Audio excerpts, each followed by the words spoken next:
Thanks, Brenda. Yeah, I was saying YouTube would not let me schedule a stream before February 27th. Isn't that strange? Which is 2 days from now. So I finally just had to just start the stream. It's really weird. I kept trying different stuff.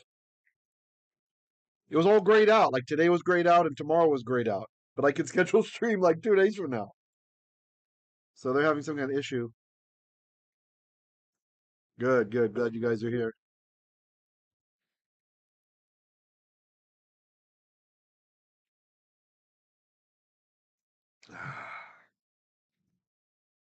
Drinking some water from my invisible cup. Yeah, let's test it out. There we go. Drinking from the tav.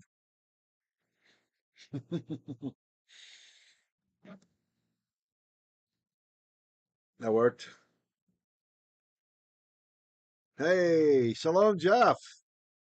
Pay, Gary, Brenda, Thea, Harrison. Who did I miss? Kenneth, Aharon, Smoke. No. Never smoked. Never smoked. Baruch Hashem. The public schools actually did a pretty good job of, well, at least where I grew up, showing us how dangerous smoking was. So never smoked. Only thing I've ever smoked are cigars. And even those, like maybe five my entire life. So, and you don't breathe those into your lungs. You're just into your mouth and then blow it out. At least that's how you're supposed to do it. Buffering, huh? We're just 1080p. Yeah, it's weird. My YouTube shows it like buffering, but it says excellent connection. If I check stream health, it's probably complaining that it's too fast. Let's see. Nope, just stream is healthy. Stream health is excellent. So of course that's buffering for people. Gotta love it. Huh. Sorry to hear that. It's buffering for you guys.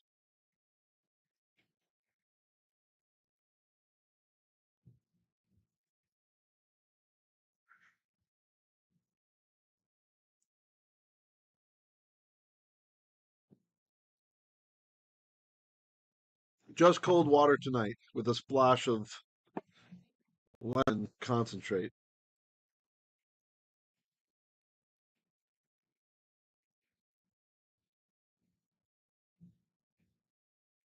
I missed something in that joke, Gary.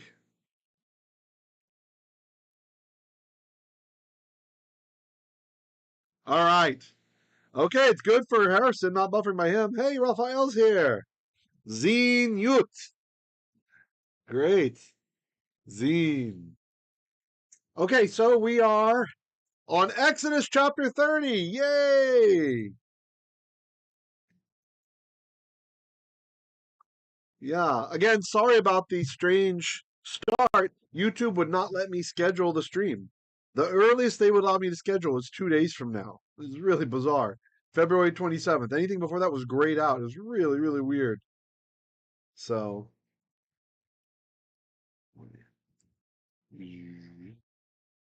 all right. Okay, let's start with a real quick prayer. Avinu Malkeinu, מודיעים אנחנו לפניך, כי נתת לנו את לשון הקודש. תעזרנה, אבא, תעזרנה אותנו, ללמוד טוב בעיניך. תשלחנה לקחך משמיים מעלינו, כי אנחנו אוהבים את דברים שלך. All right, so chapter Lamed. That's 30. 30. And I think you guys, a lot of you probably know how to count, right? I mean, at least how not how to count, but how the number system works in Hebrew. Aleph through Yod is 1 through 10, just in the order of the alphabet. Alphabet, Gimel, Al, Hey, Zayin, Chet, Tet, Yod, that's 10. And then when you want to write 11, you just write 10, 1, right? So Yod, Aleph, that's 11. 12, Yod, Beit. Oh, hold on.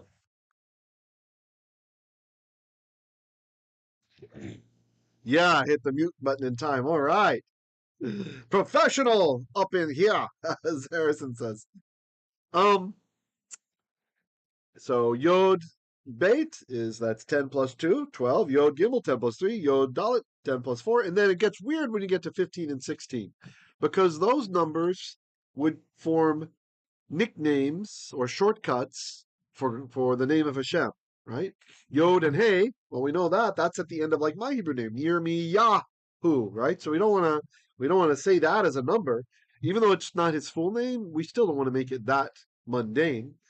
So instead of saying Yod Hey 10 plus 5, the Hebrew Bible will use the method of Tet Vav. 9 plus 6. Clever, right? So we still add up to 15, but we don't use Yod anymore as the base number. So it's 9 plus 6. And the same for the number 16. Yod Vav, it's part of the letters in God's name from the beginning, right? Well, very close, actually. Yod Vav. So instead, we'll say Tet plus Zion. 9 plus 7, 16. And then it's back to normal. You know, Yod plus Zion, Yod plus Chet. And then for 20, we go Kaf. And then Kaf, Aleph, Bet, Gimel, Dal, Hey, Vav, Zayin, Chet, Tet. Everything's logical. And then for 30, it's Lamed. Here we go. So 31 would be Lamed, Aleph. And you see how it goes. Everything else is normal and logical. Only 15 and 16 are strange because it would be spelling part of God's name. And just like we don't pronounce his full name, even his shortened form of his name, we don't want to use for something as low as just numbers.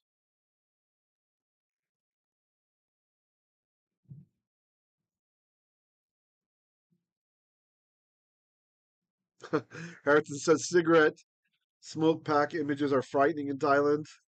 Oh yeah. They like show the pictures of like all what it does to people and stuff like that, maybe.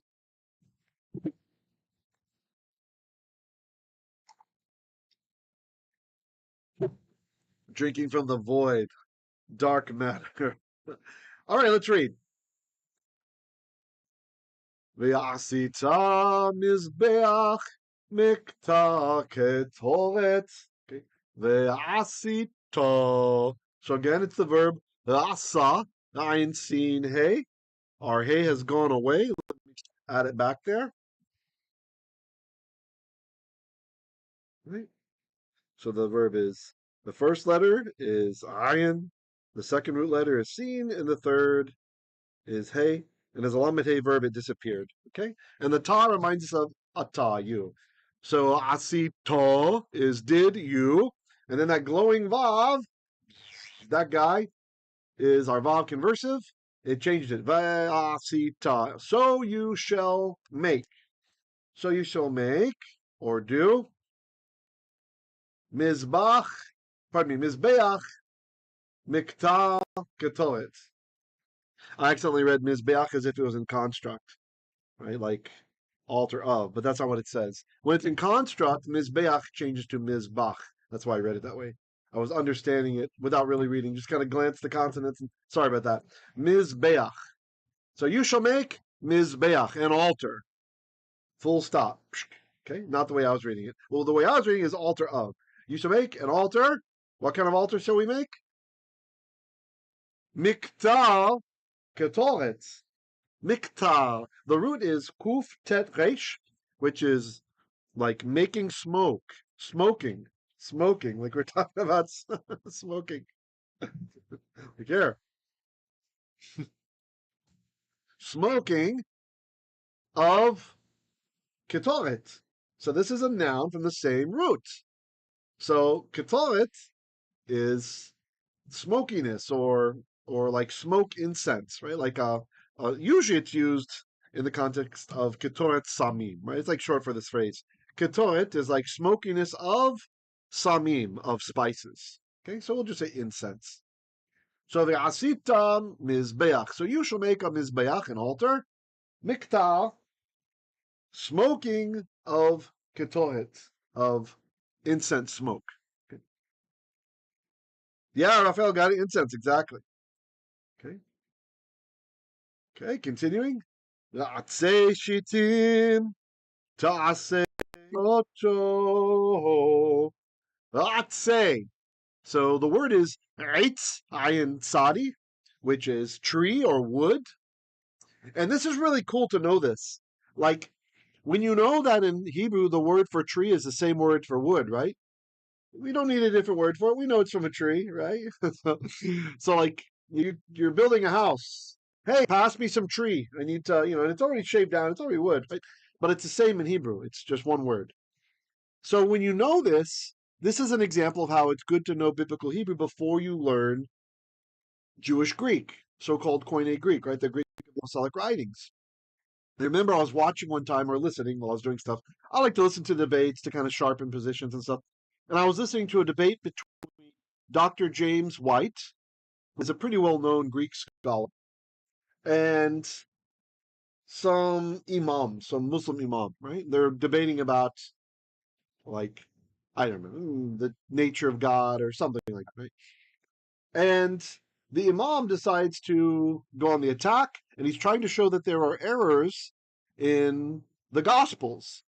And he points to, I don't remember exactly what it was. I think he was pointing to like one gospel talked about when Judas died, about him hanging on a tree, and the other talked about him hanging on the wood, right? And so he's saying, look, here it's a tree, like an uncut tree, but over here it's wood. And that's true. Greek is just the same thing there. I mean, the Greek, they're using different words there, but when we understand that in Hebrew, it's the same word. So no, there's no, and I was a little disappointed in Dr. White. He didn't have a good response to that. He kind of sidestepped it and just ignored it and talked about, in a debate, you got like 5 minutes and you respond every. So he's talking about all the other stuff, but he didn't really deal with what looked like a contradiction in the text. But if you did Hebrew first before your Greek, or at least do it strongly, you'll recognize these things. You'll start to see these things. So, so I was just thinking, no, it's the Hebrew. The Hebrew's the same word. That's why there's no contradiction. It's just let's see, not chicken bird sandwich, right? Like tuna fish sandwich. Oh, that's true, tuna fish, right? Why do we say that? Is there another kind of tuna? Tuna bird.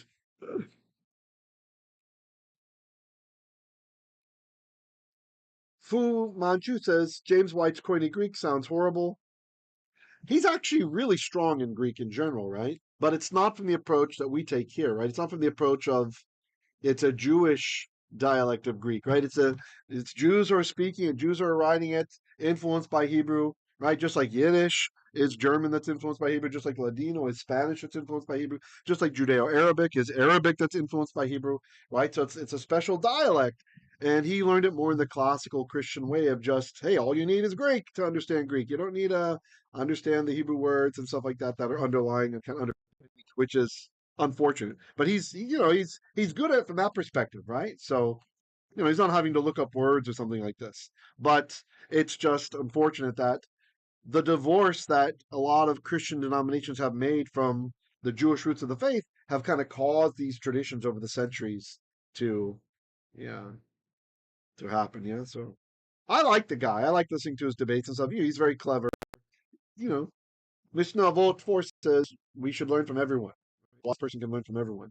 So there's definitely stuff that I can learn from him. He's got stuff to teach me for sure. This is just one thing where I happen to have a little bit of understanding because the Hebrew that shine the light on it. Like, oh man, if you'd done Hebrew first, you'd get it. So I don't mean to be like talking down about James White. Please don't misunderstand. Bobby says, so when English scripture it's called wood, it's acceptable without saying it plural. Yeah, well, I mean, we don't have a plural in English really, right?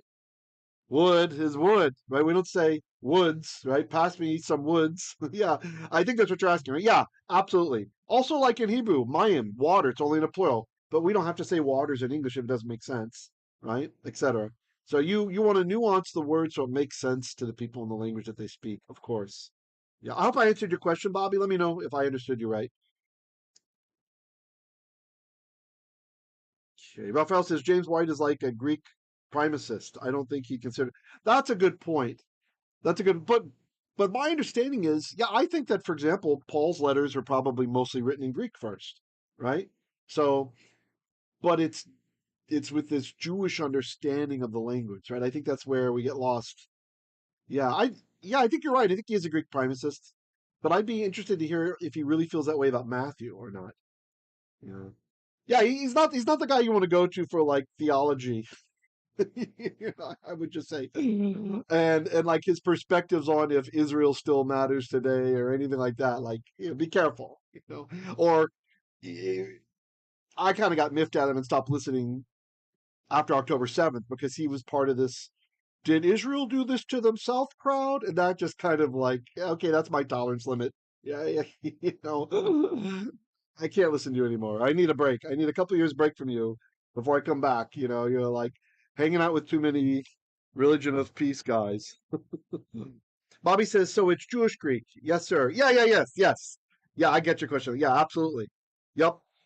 Yeah, I find it very revealing and very useful to always, when you look at a Greek word, don't just check the lexicon. Look and see in the Septuagint how the rabbis translated the Hebrew words to that word, right? And then you get the Hebrew that's under the hood of the Greek, right? Especially in the Gospels, especially in like Matthew, where we know Matthew was written in Hebrew originally. I mean, even church fathers are saying that they saw the original scroll of Matthew. I mean, there's a lot of evidence that Matthew's in Hebrew originally.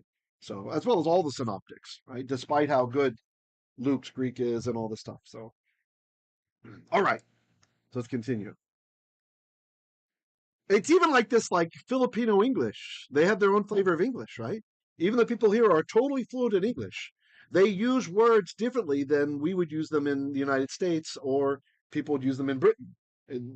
It's their own flavor of it. It's not a full-on dialect yet, but they have their flavor of it, right? Same in India. Indian English can be a bit different, although it's kind of more close. It's closer to British English, but still they have their own influence from their own languages that are influencing how it's used, right? So I remember the first time somebody here told me, "Oh, I can't come that day. I have to go to an ocular, or I have an ocular." I'm like, "What?" I mean, it made me think of the Borg, from Star Trek, the Borg having an ocular implant put in the eye, and stuff. Just sounds so technical and they're going to do surgery in your eye. I'm just thinking, what's and this is a person who's totally fluent in English, grew up speaking English at home. And I've heard many other people use it too since then. In other words, like, so what they mean is an inspection. What we'd say an inspection, like you go check out an apartment, or you're going to see how your workers did their code or something, or you're going to check to see that's having an ocular. That's having an inspection. So that would be like Filipino English, right? And so the Jewish Greek was very heavily Semitized. Even the word order oftentimes follows Hebrew word order. And one thing that's really amazing when you investigate this, I did a course on this many years ago. I don't know if anybody's here who was with me when I was teaching at MLT. You remember Messiah Living Torah?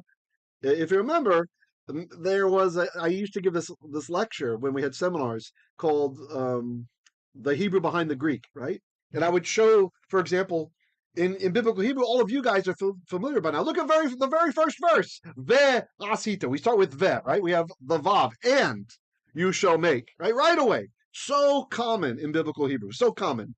And it turns out that in the Synoptic Gospels, it's something like 76% plus of verses start with Greek kai or day, which is vav. It's and. It's the conjunction, which is not proper Greek when you go back to the older Attican Greek and the full classical Greek. You're not just like English. You shouldn't start with a conjunction. So it's influenced by the Hebrew. You can see the influence, the constant influence. Perhaps when they're looking at a Hebrew original, translating and trying to be true to the text, or just the thought process, speaking Greek as someone who's fluent in Hebrew would do. So kind of made it their own. Let's see.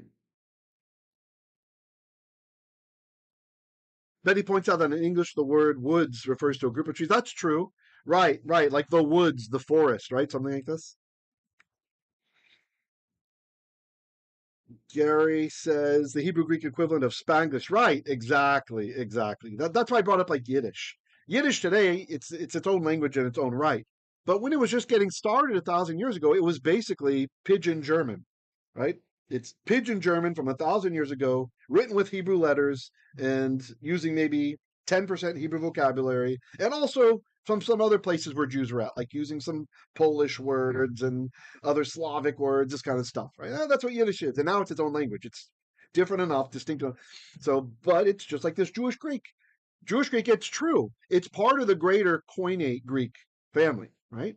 But it's the way that Jewish communities used it. It's got that special flavor. Right? So sometimes when something seems very strange or it seems like there's a contradiction in the text, if we go back to Hebrew, it fixes it. Yeah. Sorry, my telegram's blowing up. Hey, shalom, mentat assassin. Okay, so let's continue. Atzei, shitim. Shitim, shin, tet, yod, mem means acacia trees. So wood of acacia wood. That's the contract chain there. Taaseh, you shall asa, ayin, sin, hey, you shall make. Ot, you shall make it. Make it. Okay. Verse 2. Amah, arkho, ve'amah, rachbo, ravua, yihyeh, v'matayim, komato, mimenu, karnotaiv. All right. Amah. Amah, Aleph Mem Hey, is this. This is an amah. The length of this. Amah. It's a forearm length. Usually rendered in older translations, quote unquote, cubit, right? Cubit. That's an amah. Bobby says, is there a place to order Jewish Greek? You mean like books on it? Yeah, it's a good question. So I have taught Greek from before, and I'm not promising, but I'm thinking to teach it again this year, right? So my advice is study up on your Hebrew, and we will do the Jewish Greek sometime here. So maybe this year, if I can get time, I would like to, but I need to know more people who are interested. We need at least 10 committed people to do the Jewish Greek, right? It takes time to put together slides and all that kind of stuff and to go through this. The last time I taught it was to graduate students at a Korean college here, well, international college that was started by Korean missionaries here in the Philippines. So that's kind of a different group, right? But they had all studied Hebrew at least too, so that helps. But yeah, that's how I want to teach it. I want to teach it to people who have studied Hebrew already, right? Because then it will be neat to see. For example, I hope Debs doesn't mind if I embarrass her a bit. Like Debs, who's one of our students here, she has also decided to do Greek, and I haven't taught her. I just pointed her to some textbooks and stuff. But she already went through Hebrew with me first, and it's nice. I'll hear from her sometimes. Oh, I noticed that she finds stuff in the Greek in the New Testament. Oh, it's like this in Hebrew. It made me think of that, and she sees the connections because she got strong in Hebrew first. And so I really hope that you guys will do that before you go into Greek because you'll really have the benefit then of a solid foundation. So, okay, Gary. Oh, Gary's about to retire. All right. So you're ready to take on another language. Nice. Let's see. Fu Manchu says Sephardic Hebrew has a dozen or less consonants than Tiberian, I believe. Yeah, I don't know about the exact number, but it's true. Sephardic Hebrew, all of the modern pronunciations, with the exception of Yemenite. Yemenite, the Jews of Yemen have maintained a very old pronunciation of Hebrew. For example, their Vav, the first letter here, that's still a W, still a W sound, right? And they pronounce the ayins, they pronounce the aleph, so at least one of there were many ancient pronunciations, right? There was North and Southern Kingdom. There were different tribes. Right? I mean, people got killed for not saying things right. Shibboleth. What'd you say, Shibboleth? Like, so there were even so. There's no when someone tells you the ancient pronunciation, keep in mind there was no the ancient pronunciation. There are the ancient pronunciations with an S, a big S, right? So yeah, yeah, so that's true. There's a lot more distinguished in the Masoretic text than what is pronounced today. Even modern Israeli Hebrew is kind of a subset of Sephardic pronunciation. Thank you, Bobby. I appreciate that. He says, "Love your teaching Hebrew." Great, Baruch Hashem. Well, hopefully, one thing we could do for the Greek. I already bought. You guys remember the comic books we were using? Right, we had that's what okay, the green isn't coming through because my green screen effect, but illustrated First Kings, we have illustrated Exodus. I bought illustrated Gospel of John in Greek. So I was thinking that might be a fun way to dive into it, like we did with First Kings and Exodus before. A lot of people seem to like that for kind of just jumping right in. So it's the same thing. It's a comic book, but it has all the Greek text from the Gospel of John in there. And so I thought that might be a fun place to begin when we do that. So kind of priming you up. This is probably many months out. Okay, so don't get it. It's not next month. Don't. But you could start prepping yourself mentally if you want to do it. I'm just saying, bli neder. I'm not promising. I need to see the numbers. I need to see that enough people have interest and have already gone through at least a significant amount of the Hebrew with me. Okay. Or you could have done it on your own or somewhere else. That's fine. Don't have to be with me. 29 days. Wow, Gary, Mazel Tov. Excellent. Pace absolutely. Fu says, I like Hebrew better than Greek, even though I did better in Greek. Oh, in seminary. Jeff says, wow, 25 watching and 6.64K subs. Way to go, Rob. Mazel Tov. Thank you for that, Achi. Thank you, Jeff. Baruch Hashem. Personal gain says, Mazel Tov to Gary. All right. So here we go. Let's continue on then. Okay. Verse 2, amah, a cubit, a forearm length, oh, so the word is orech, actually, and it's spelled here with the comets because this is a closed syllable. Right? You see the little schwa there? That's where the syllable ends, right there. And the accent is over here. So if you're ever confused when you see the comets, is it an ah or is it an o? If it's in a closed syllable, that means it ends in a consonant. Resh is a consonant. And the accent is somewhere else. Here it's somewhere else. Here's the accent mark. Then it's O. That's why that guy's O. Because a closed syllable that doesn't have the stress, it was read kind of quickly, so it expects a shorter consonant. And O is apparently shorter than ah. Ah, right? Long. So O, oh, the orech of O, the length of it. Okay? So a cubit is the length of it. The amah in a cubit, or a forearm's length, is rachbo. Again, closed syllable, unaccented. The accent mark is there. So rachbo. That's the width of, oh, its width. Ravua. What in the world is a ravua? This means it has four sides. It could be square shaped or it could be like rectangular. Four-sided. Yihyeh. It will be. Ve'amatayim. What in the world is with this ending here? Amatayim. So the ayim ending at the end of a word is kind of special. We call this guy the dual ending. Trying to pick a good color. Let's see, maybe this will work. Ayim. That is the dual. I challenge you to a duel, sir. No, not that kind of duel. Dual. That means there's two of those things, right? This is very interesting because there are some words in Hebrew that only occur in the dual. For example, the word for life. What do we say? To life, le chayim. Hear the ayim at the end? Chayim is life. But it means two lives, which is really interesting. My personal belief is the reason is we have two lives. We're appointed once to live on this world and be tested now, and then after the resurrection, the second life, olam haba, where we're given a new body, right? You got two lives. So even in the Hebrew language, if I'm correct, even in the Hebrew language is embedded the concept of born once and die and then resurrected, right? Chayim. There's no singular for that. There's no singular in Hebrew, at least. I think Egyptian Arabic will say chay, but we don't. Not in Hebrew. So very interesting. Other words like, so there's some pushback for some of you looking for fodder to push back against Kabbalah and some of that stuff. Hey, even the word for life, it's twice, not, if it was multiple, it would be chiyim. Or you could say, chiyim. You wouldn't have the ayim at the end. You have the e.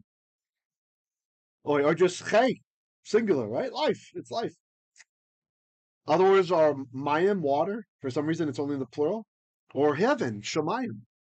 And this one, my own personal opinion, is that there's two of them. There's one in the daytime, where you see the blue sky. That's this sky. And then there's the nighttime view, where it's a window out into the cosmos, because God intended for us to understand and explore the universe, right, as part of the wonder.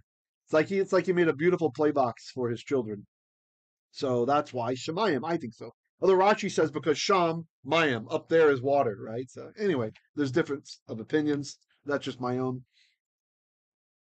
Personal gain says, I once saw a video of a rabbi saying the unstressed comets was like ah, as in father, in the ancient pronunciation. There are different opinions on the ancient pronunciation. Yeah, It's totally possible, but the predominant view I thought was that it's a oh, that we actually have it right. It's a oh, because Ashkenazim pronounce all comments as oh, and Yemenites also pronounce it unstressed as oh. And so, yeah, I think so. I'm not saying that rabbi's wrong. Remember, there are multiple ancient pronunciations, so it's certainly possible. It's also possible that what I studied about was wrong too. Yeah, it's hard to nail down ancient pronunciations, right? Usually we depend on transliterations into other languages. Like Josephus writes something in Greek, he writes a Hebrew word down, right? And then we see the same thing was written down by an Arab, right? And so, okay, it must be pronounced this way, right? Let's see. Kenneth Skywaters. Yeah, Luke Skywaters. Okay, let's continue. So the amah and a cubit rachbo, its width. Ravua, a square shaped, or you could say also 3D square shaped. Yihyeh, it shall be. The amatayim and 2 forearm lengths. So 1 and then 2. Komat. Oh, so this is a little bit harder. The word is koma. It ends in a hey. So this means height. So maybe you could think of, some guy's in a coma, but he's standing up, and the nurse like, wow, look at his height. Why would someone in a coma be standing so high? Or maybe he's like standing up in the clouds, but he's in a coma, right? Or he's laying down on the cloud. He's on that cloud, and yet he's in a coma. Anyway, so coma is height. Or it can also mean standing grain, like grain that you haven't harvested yet. Okay. I guess it's high. It's still standing up. Koma. And then the construct, when we want to say height of, we say koma. The t is of it. The height of it, literally, height, koma, t, of it. Mimenu. That's min, became mimenu from it. Here, let me get rid of my Patreon sign. I think it's blocking some of the nikodot. Karnotaiv. Karnot, I made pink to kind of remind you. Let me make this a bit bigger for some of you on cell phones. Let's see. Okay. Karnot, that's the feminine plural. Ot, right? Usually we have the full vav written here. It's just the Masoretes had to correct the spelling and put the colon there. That's the feminine plural. Because Keren, Kuf Resh Nun, Keren is a horn. And karnotaiv means horns. It's 2 horns. We drop the mem, right? So it's a dual. Karnotaiv, 2 horns, drop the mem. Karnotay, add the vav on. Karnotaiv, or in ancient Hebrew, karnotaiv, for those of you who are interested in that. So the horns of it, meaning of the altar, right? The altar had horns. Okay, let's read through one more time. This time, try to translate before I do. I need a drink. What?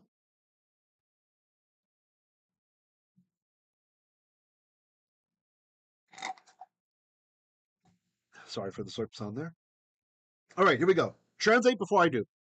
Ve asita. So that's ve and or then. The verb is asa, ayin sin hey. Shall do to remind us of ata. You shall do or make a mizbei'ach. From the verb zavach, to sacrifice. Although in very old Hebrew and Old Semitic, meaning to slaughter ritually. So make a mizbei'ach, an altar. Miktar, ketoret, causing to smoke of ketoret, of incense. Atzei, shitim, woods of acacia. Taaseh, you shall make.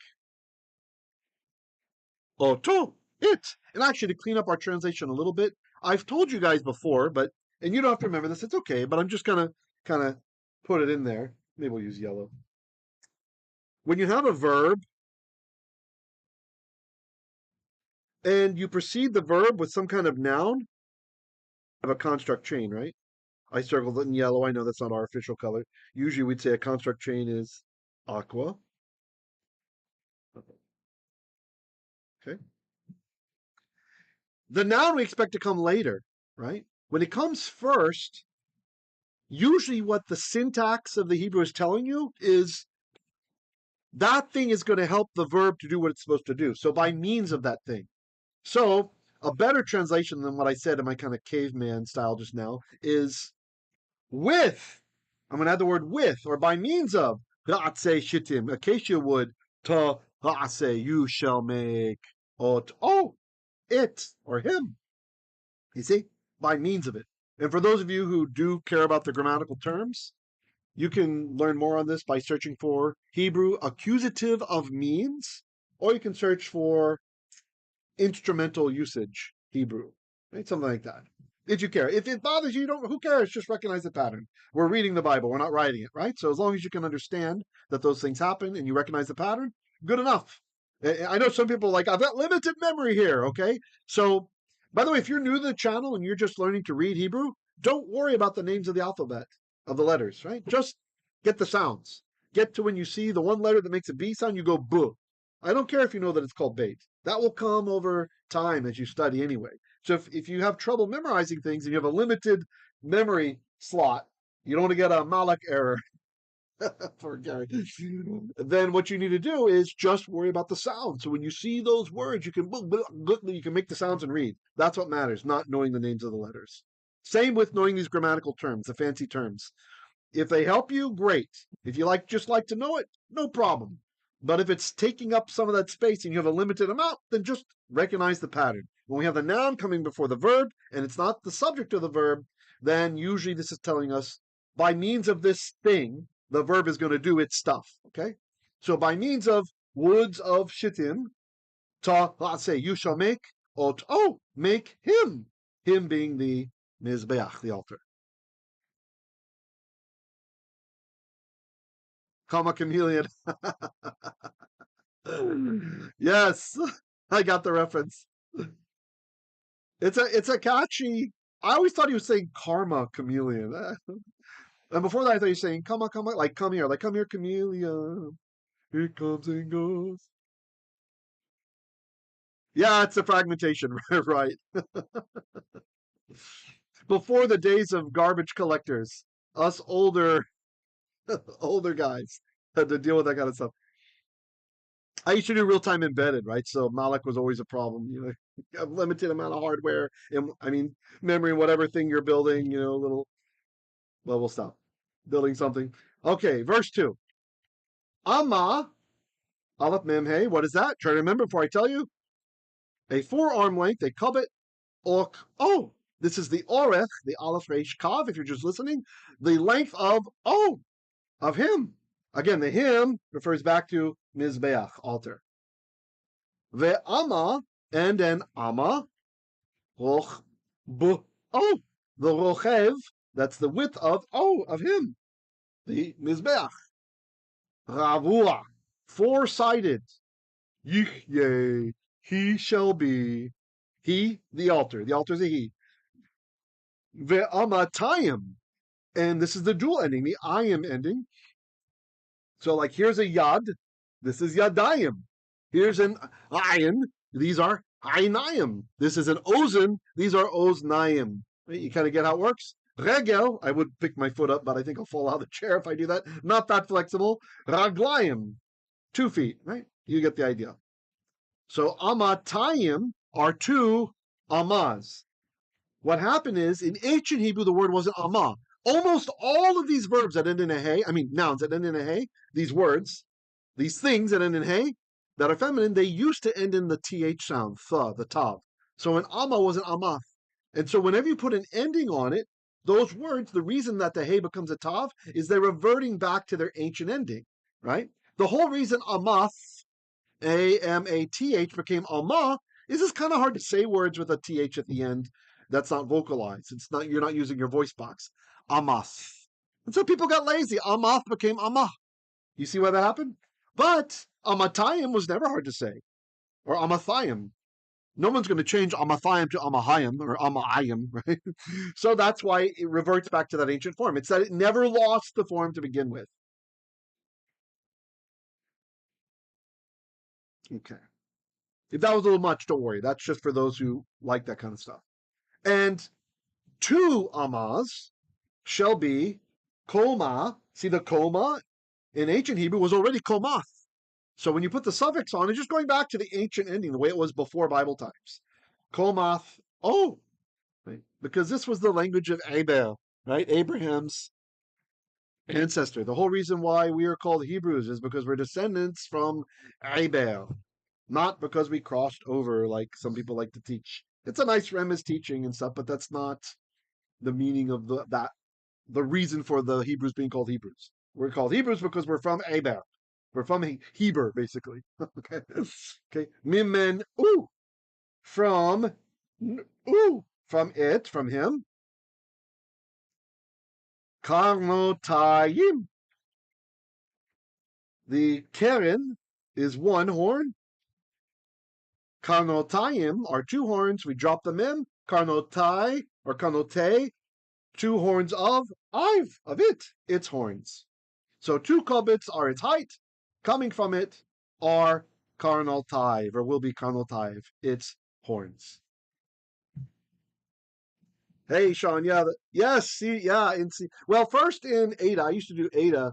My first job after college was Ada, which was a lot of government jobs in America used to be Ada language, and then after that was embedded. Oh, no, well, no, then I did C plus plus, although I already knew C from before, and then we did C on some other projects. Yeah, C. We used something called Pro C when I was at NASA. That was Pro C. It's kind of funny. You think you're gonna like be working with all like new cool tech, and it was like all ancient old tech. I'm like, oh my gosh, it's like a career killer. And then and then I did Java. I did what else? What other weird language? Whatever. Well, once you know one language in the particular, like if you can do object oriented, you can do any of the object oriented languages. Once you can do any, you know, real time embedded language, you can do really any of this stuff. So, but it's a long time for me already. But I do remember some of those funny things, Malik. How do we get into programming? What's going on? Let's go. Next. Oh, I've gone kind of long. Maybe we should stop here. Okay, let's actually. I'm going to read through normally now. I will still use the tones, but I'm not going to translate, all right? So hopefully you'll be able to follow along. If you are a visual learner and you got everything, then try to just listen now, okay? Try to get that extra dimension of just listening. If you're an auditory learner and you got it by listening, then maybe look, the colors could give you some extra memory pegs. Ve'asito mizbei'ach miktar ketoret. Atzei shitim taaseh. Amah arkho. That used to be, wasn't that the little ghost looking guy in He-Man? Arkho. Amah rachbo. Ravua yihyeh. Ve'amatayim. Komat mimenu. Karnotaiv. And I know some people can't stand the falsettos and stuff, so now I'm just going to read it normally, all right? One time through normally, then we'll be done. Ve'asita mizbei'ach miktar ketoret. Atzei shitim taaseh oto. Verse 2. Amah arkho ve'amah rachbo. Ravua yihyeh ve'amatayim komato. Mimenu karnotaiv. Hey, shalom, Hashem reigns.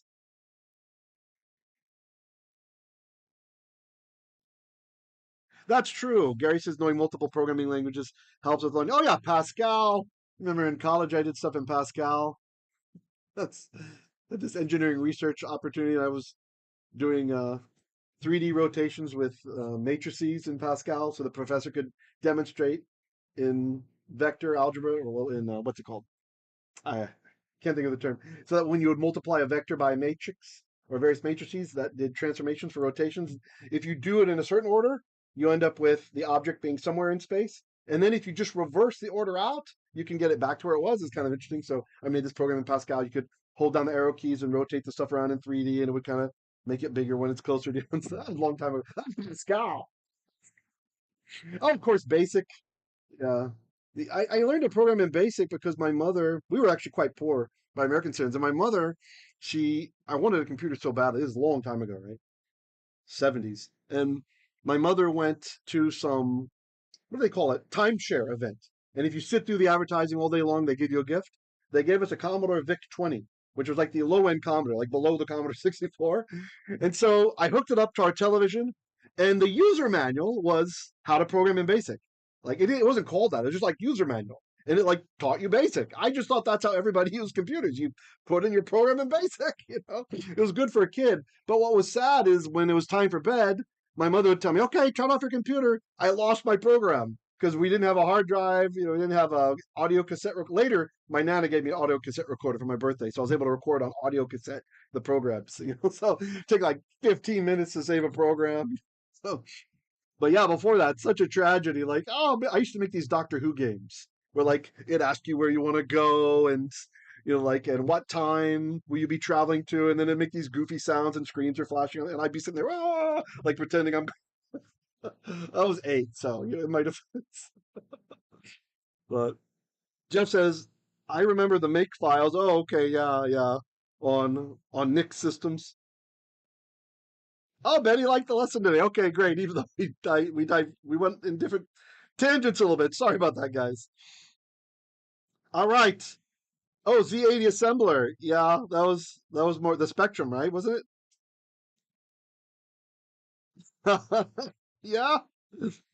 Well, that's a lot of embedded stuff used to be also with double EEPROMs. Okay, okay, too much old technical lane stuff. Sorry for those of you who hate hearing all this technical jargon and stuff. All right. Let's see. Oh yes, Fourier transforms. Yeah. Never really used it that much. I remember doing that in what was that? Linear algebra, right? We had to do Fourier transforms and eigenvalues and all that stuff. I don't remember what an eigenvalue even is. I just remember the name was weirdo.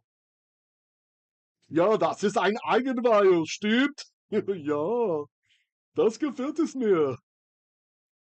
Okay, sorry. Nice visiting with you guys. I'll let you go. Please make sure to tune in tomorrow as we continue our directed Hebrew immersion. We will be in the book of Kings, First Kings tomorrow. All right, until then, shalom, shalom. Be well. I'll catch you all later. Have a wonderful rest of your day. Thanks for tuning in. Boy, that sounded so cheesy. Thanks for tuning in. Like there's a tuner on the TV, like again, from the old days.